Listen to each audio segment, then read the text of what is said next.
साथियों, जैसा कि कल हमने पढ़ा कि मुकेश जो है वो कार मैकेनिक बनना चाहता है, ऐसा वो लेखिका से कहता है। मुकेश से कार मैकेनिक बनने की बात सुनकर लेखिका को ऐसा लगता है कि ऐसा मानो जैसे कोई कार मैकेनिक बनना तो चाह रहा है, लेकिन यह जो सपना है वो इस फिरोजाबाद की गलियों में धूल की मिट्टी में खाक हो जाएगा। लेखिका मुकेश से पूछती है कि क्या तुम्हारा घर यहीं है? मुकेश कहता है हाँ यहीं है, चलो मेरे साथ। तो वो कहती है कि चलो तुम आगे चलो, मैं पीछे पीछे चलती हूँ। वो जिस गलियों से गुजर रही है, लेखिका बताती है कि मैं उन गलियों से गुजरते हुए पाती हूँ कि वहाँ बहुत ज़्यादा गंदगी है और इन गंदगी के साथ जानवर है और इन जानवरों के साथ ही इंसान बड़े हो रहे हैं, बच्चे बड़े हो। इसका मतलब है जानवर और इंसान साथ साथ रह रहे हैं। ये गलियां है फिरोजाबाद की गलियां। फिरोजाबाद जो दुनिया भर में चूड़ियां बनाने के लिए प्रसिद्ध है। और हाँ, ये जो लोग हैं वो भी चूड़ियां बनाने का ही काम करते हैं। मैं और मुकेश एक ऐसे घर में प्रवेश करते हैं जो कहने को घर है लेकिन वो घर नहीं है। वो छप्पर और कनस्तर का बना हुआ एक झोपड़िया है।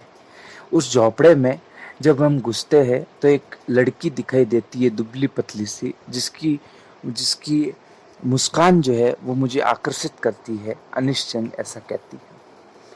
वो उस मुकेश के बड़े भाई की पत्नी है। मुकेश की दादी, मुकेश के पिताजी, मुकेश और मुकेश के भाई का जो भार है, भार कहने का अर्थ ये है साथियों कि उनकी जो जिम्मेदारी है, खाना पीना, कपड़े धोना, ये सारा का सारा काम वो बेचारी अकेली बहू करती है। इस तरह से जब कोई घर में बूढ़ा आता है तो वो जो है पहले खांस कर अंदर आता है, खांसी कर कर आता है। साथियों, आप जानते ही होंगे कि हमारे भी घर में कोई बूढ़ा आता है तो खांसी करके अंदर आता है। तो वो जो है बहू अपना घूंघट जो है वो नीचे कर लेती है, ताकि ये एक परंपरा है। खैर, जो मुकेश के पिताजी है वो पहले दर्जी का काम करते थे, लेकिन उनको भी आखिरकार ये चूड़ी बनाने का ही काम करना पड़ा। मुकेश की दादी बताती है कि मेरे पति जो कि इस काम को बड़े अच्छे से करते थे, लेकिन एक दिन वो अंधे हो गए और अंधे होने के बाद में एक या दो वर्ष में उनकी जो है मृत्यु हो गई। हम मुकेश के घर से निकलते हैं। मुकेश के घर के बाहर एक लड़की बैठी हुई है जिसका नाम है सविता। और वह सविता जो छोटी बच्ची है, गुलाबी रंग की ड्रेस पहन रखी है, उसके साथ में एक बूढ़ी अम्मा बैठी हुई है। छोटी बच्ची इतने सलीके से और इतनी तेजी के साथ में चूड़ी बना रही है कि लग रहा है कि मानो कोई मशीन काम कर रही है। उसकी जो अम्मा है वो कहती है कि हमें एक वक्त की रोटी भी जो मिलती है वो इस चूड़ी बनाने के काम से मिलती है।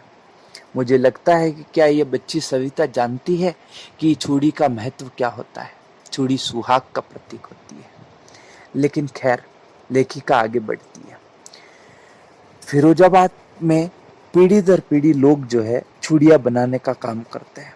एक औरत कहती है कि चूड़ी बनाना हमारा काम है और हम कर भी क्या सकते हैं। हम जिस जाति में पैदा हुए हैं उसमें चूड़ी बनाने के अलावा हम कुछ भी नहीं कर सकते। ये हमारा कर्म है, ये हमारा भाग्य है। इसके बाद में दो तीन लड़कों से मिलती है लेखिका। उन लड़कों से पूछती है कि क्या तुम लोग आपस में मिलकर कोई समूह संगठन नहीं बना सकते, जिस तरह से साहूकारों के चंगुल से तुम बच जाओ। तब एक लड़का कहता है कि हमने एक समूह बनाया था, लेकिन उस समूह को बनाने के बाद में हमें पुलिस पकड़ के ले गई और पुलिस ने हमें इतना पीटा कि उसके बाद में हमें समूह बनाने की हिम्मत जुटा नहीं पाए। मैं ये सुन के बहुत दुखी हुई।